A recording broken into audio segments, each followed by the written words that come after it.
Welcome. In front of me is an ALCATEL 1B, and today I will show you how you can capture a screenshot on this phone.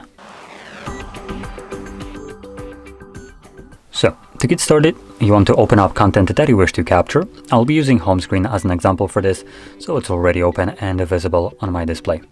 Now, whatever it is that you want to capture, just make sure that it is visible right now on your screen. Once it is, simply hold your power button and the volume down at the same time.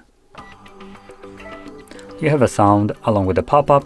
The first time around, it will also give you a little bit of a guide what you can do after you capture a screenshot. So you have to tap to view and edit it. Then do I need to seriously? Oh, there we go. There we have got it.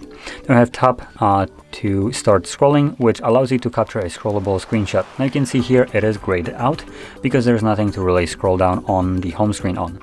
But if you have open something like settings, and the settings you can scroll down, and this would actually make this option available to you. Moving on, we have share, no explanation needed, and then also delete as the last option, which for some reason just got kind of ignored. So there we go, and after a moment this pop-up will just simply disappear. There we go. Once it disappears, you can find that said screenshot in your gallery application, and you can see it right up here. Now let's navigate also to the folder, and in here you'll find a folder called screenshots. Obviously in this folder you'll find strictly screenshots and nothing else.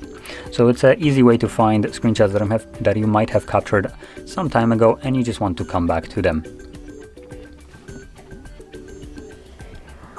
So there we go.